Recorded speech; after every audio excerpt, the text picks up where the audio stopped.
Hey, Black Adam here once again, coming with some more wisdom.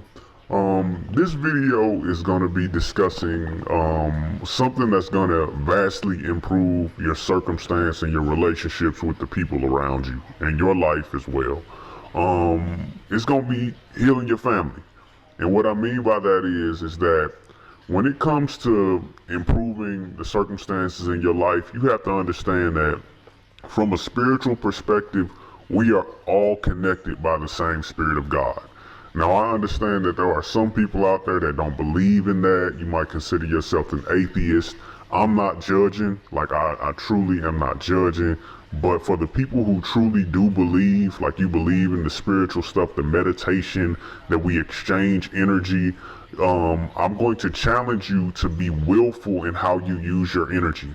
So all you have to do is believe that when you visualize yourself sending loving, healing energy to someone you care about a specific issue that they're dealing with, a specific trauma that they may have dealt with, or a specific, or just everything that they're dealing with that causes them, anguish on a regular basis. Visualize yourself sending healing energy to them. It can be whatever color you want it to be. All that matters is the intention. So if you know someone who has dealt with, domestic abuse or any type of abuse, or was made fun of as a child, that has deep insecurities, or they have trauma and pain around having weight issues, any type of emotional issue that this person may have, you can visualize yourself sending loving, healing energy to that person, and it will create a positive effect in them around this thing. Now, the way I imagine it happens is that when they receive that healing energy, or it goes into them, they start to have thoughts and inspirations that help them come to conclusions that help them heal. An overweight person, if you send them healing energy, they may start to start recognizing their worth and value outside of the fact that they're overweight. Yeah, the overweight may have caused them depression every day of their life, or every day, they may think about it all the time and obsess over it, but you sending them that healing energy might just be that thing that makes them just have that epiphany one day, and then they, instead of focusing on all of the problems that as far as their weight issues and all the negative things about that, and worrying about how people look at them because of their overweight, they may start to focus more on the positive aspects of them outside of the weight. So with that being said, this is such a powerful thing that is going to transform and shift how people operate and function in our society, because when it comes to achieving happiness, I know a lot of people tend to think that money is the only means by which we achieve happiness. And, to some extent, it's necessary to have money to take care of the basic essentials as far as, feeding yourself, clothing, shelter from the elements, stay out of the cold and the heat. But you can have all of the money in the world, but if your traumas are not healed, you will still be unhappy. So if you are in a position right now where the basics are being taken care of, maybe you're kind of living paycheck to paycheck, but you still manage to make it through every day with a roof on your head, your belly is full, start focusing some of your energy towards healing your interpersonal relationships, especially with people like your parents. I know a lot of people have deep resentment for their parents because maybe they felt like their parents were too hard on them or too judgmental. And in most instances, the reason why your parents are like this is because they care about you. They want to see you do well. And maybe they weren't born with the levels of emotional sensitivity that you have. They just say what's on their mind without consideration of how it's going to make you feel. It doesn't mean they don't care. They just not equipped with the right tools to show they care. So with that being said, and they may also be traumatized because maybe they had a parent that did the exact same thing to them, so they think it's okay. But when you start sending that healing energy to them and you heal the traumas that they went through with their overbearing, overly judgmental, seemingly sometimes insensitive parents, when you heal their traumas, it softens their heart and it will allow them to treat you better. They'll have epiphanies about what they went through, and they'll be like, man, it was really bad what my parents did to me.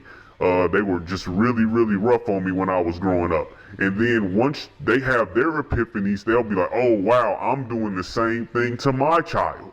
Now, I understand you. I may have some people come on this video that feel like it's necessary for you to be hard on your children.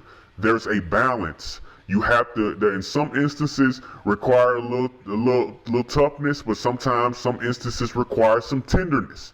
And lots of times in our world, with all of the struggle that people have gone through beforehand, there's way more toughness than sensitivity, and then you end up having people, traumatized and having terrible relationships with their parents and rebelling. This is just a little bonus tip. I hear a lot of people say things like, one of the reasons why, society is going bad is because people aren't allowed to hit their kids anymore. Me personally, I don't have any children, but I come from the school of, some children are so docile, if you hit them, yes, they will behave. But some children are so rebellious and so resentful, if you hit them, it will create great rage, anger, and resentment and bitterness in them, and then they will go out and hit other people. So you can't just take a blanket form or a blanket solution and try to apply that solution to every kid, because every kid is not going to respond the same way. Some kids require tenderness. Some people will reach great outcomes by being, will still manage to reach great outcomes even with, harder or more coarse ways of upbringing. Some children, it will break down their spirit to where they cannot function correctly.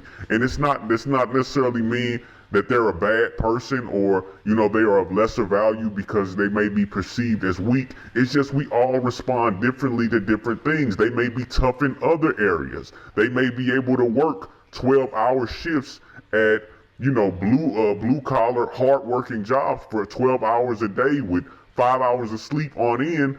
But if you hit them or abuse them physically, it may be the thing that really hurts them. And a person that can handle getting hit and abused may not be able to work 12-hour shifts days on end, for months on end, for years on end. It's just we are all built with different levels and affinities and different resistances and resiliences. So we just got to respect each other, respect each other's differences, and start applying a little bit more brain power so that we can make sure that everybody is taken care of to the best of our abilities.